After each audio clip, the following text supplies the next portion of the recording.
Hey Guardians, Ebontis here for your weekly reset information for September 27th. Took a week off last week for Rise of Iron, but let's jump right into all the good stuff. We've got Nightfall, Siva Heroics, artifacts, and more. So let's take a look at what we've got. The Nightfall this week is going to be the Archon Pre-Strike. Don't know if it's taken or not yet, but we'll just have to jump in and see here after a little while. Modifiers, we've got our Berserk. Enemies will not flinch even after massive damage. Small arms, primary weapon damage is favored, which is always nice. Chaff, just no radar. Most things are in front of you on this one, so it's really not too bad. And then Airborne players will deal more damage in the air, so if you've got the Imperium Bellicose for Titans, Warlocks, you can turn on that perk that allows you to float. Hunters, sorry, you just don't have a whole lot going on that one. But shouldn't be too bad, no burns or anything, and Small Arms works in our favor, so should be one that we can definitely make it through, just may take a little time. Challenge of Elders this week should be reasonable. We've got super kill bonus as your points multiplier, and then we've got modifiers of Chaff and fresh troops. So no radar and just extra enemies with super kill bonus. Not much working against us, and no crazy bosses to deal with for super bonus, so this one should be reasonable. And for the bosses, round one we've got Noru'usk. And while Cabal is always a little bit of a pain, having it the first round where points matter the least is always pretty nice. Round 2 is going to be the Overmind Minotaur. Vex is always nice. If you get in that right-hand side, most of the enemies will funnel to you, and you can get pretty good use out of your super. And then finally in the last room, we've got the Wretched Knight. Again, pretty straightforward, standard hive here, and the enemies should work pretty well, especially for you Warlocks and Sunbreakers. You guys should have a pretty good time. Hunters, if you run Blade Dancel, you will get that bonus for super and melee kill bonus, so you actually can have a pretty good run there as well. As for the Siva Heroics this week, we've got Solar Burn, which should make things like Gjallahorn, Celestial Nighthawk very, very useful, so burning through these should be pretty quickly, no pun intended. We've got Small Arms, which should also continue to make your primaries pretty useful. Not going to be probably quite as great as a Arcburn Zalo Supercell week, but this one still should be reasonable. Then Iron Clad, more enemies will have shields, but with all the damage we're going to be able to do, probably shouldn't be too bad. Some things just may take a little longer. Have to see how that one turns out. The daily story mission is Entropy's Pinnacle, scale the Vex Citadel, and hunt down the source of the Venus's Blight. This one isn't too bad, just on Vex, shouldn't take you too long, and you'll get your 15 legendary marks. With all the infusion we've been doing, I think plenty of us could use marks, so make sure you're not missing out on your dailies. So Tyra Karn has her artifacts for the week. We've got Memory of Fellwinter. This is the one where you lose your super but gain an extra grenade and melee charge, and also a boost to stats. Orbs grant melee and grenade energy. And just keep in mind, take a look at those stats, 151 discipline, 86 strength. Going to be a pretty decent noticeable boost to your stats there as well. Second artifact we have is the Memory of Scory. This is going to be a really nice one for your raid group, actually. It says when your super is full, nearby allies' supers recharge faster. So if one or two people in your raid group actually have this is going to benefit everybody, because there are a couple places in the raid where you do work together and stand together.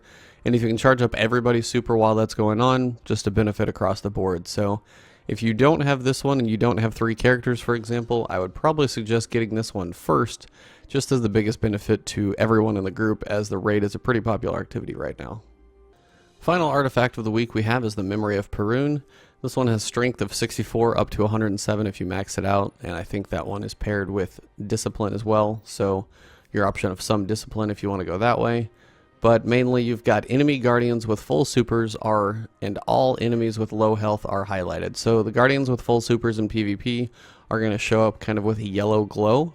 And then you've got the enemies with low health, and I think also guardians as well, are going to show up red when they're low health and near death. So just kind of your way to look for either quick kills or people to avoid with supers. That way you don't try and go, I'm going to go do my super, and then a Titan slams you in the face. Just your helpful way to avoid that. If you have all 3 characters, you can pick up all 3, but again, I would probably pick up the one with charging your allies' supers if you can help that one, if that's especially one of your first ones to pick up. And then if you have all 3 characters, then of course go for all 3, so you've got the variety of options. But as the stats will change on these pretty much every week, it's probably going to be worth paying attention to these for a little while until we get all the perfect builds that we want.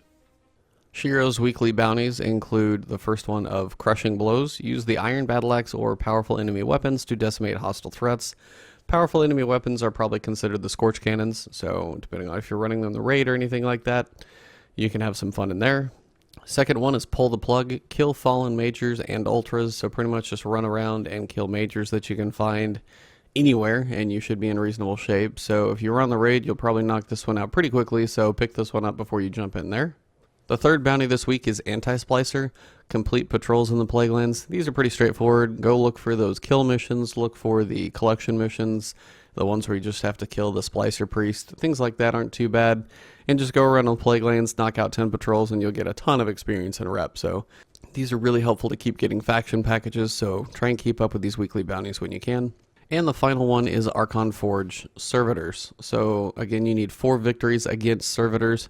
This one is harder, as Archon's Forge seems to be a tough place to find a lot of people, just because you can only hold 1 Siva offering, and that continued progress in there. Once you have 3 or 4 people run their one thing, everybody has to leave. So kind of a bummer on Archon's Forge right now, but we'll see if they can make some improvements there. But 4 Servitors this week, at least it's not Captains, as the last week I've still got that bounty to finish up.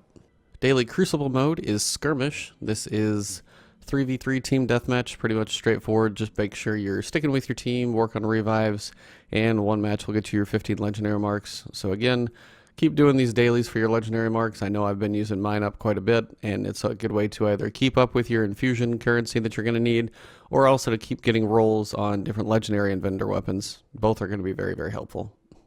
For your weekly Crucible playlist, we've got Salvage, which they're bringing out of the woodwork for a little bit. Just 3v3 team objective. You got to capture and hold the relics. With the new changes to Salvage, it's actually a reasonable mode now. The timers are shorter, the points are a little better, so Salvage isn't too bad now. Kind of like it. And then we've also got Combined Arms. Have not seen this one in a very long time. All-out team warfare with vehicles. It's going to be on bigger maps like Bastion, First Light, Sky Shock, where you've actually got room to pull out vehicles and sparrows, and they've got a couple extra vehicles in there.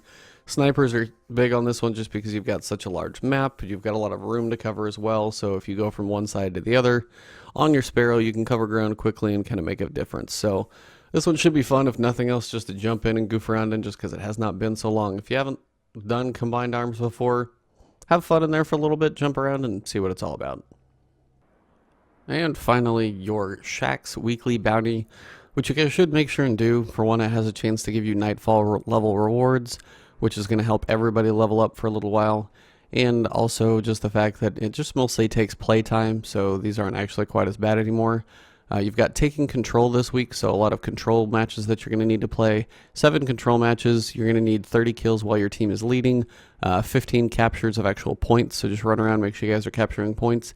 And then the beeline, pretty much metal, is the one you need to check off. So the first zone that you need to capture needs to be B. So if you're in a group, just try and run together to B, and you guys can knock that one out quickly. So this one, again, if you do finish this, will give you Nightfall tier rewards, something above your level especially. It's going to be beneficial for a while as people are still trying to level up. For those of you farming Court of Oryx this week, it is going to be Thalnok, the Fanatic of Crota. This is the one where you pretty much need to time where you take down the yellow major with the sword, and when you take him down, then one person needs to grab the sword while you do enough damage to Thalnok to make him kneel, so his shield is down and you can do damage to him. So put all that together and you guys can continue to grind your Court of Oryx rep for those artifacts. But that pretty much wraps up the reset for you guys. I'm going to do the Nightfalls after I get done with this one with each character, and then I will potentially work on Challenge of Elders, see how that one is as well. Might not run every character, but we'll see how that goes. So again, as always, thank you guys for the support. Likes are appreciated on these videos. If you did enjoy this one, drop a like down below. Check out the main channel. As I said, I'll keep the content coming your way and putting out just Rise of Iron guides as I get around to those as quickly as possible. Just a lot to cover and still try and play through. And keep running the raid, the Nightfalls, the weekly strikes with the skeleton keys. All those things are still going to keep helping you guys, and keep picking up your bounties every day. Those weeklies are going to be extremely helpful if you're trying to get faction packages and things like that. And the Shaxx bounty for your Crucible faction as well. So keep up with the factions and bounties, you guys. Those are going to help you guys level up amongst everything else. So have a good week. Enjoy, and good luck in the raid as it has reset. So we're all back at it again. Have a good one. Thanks. Bye.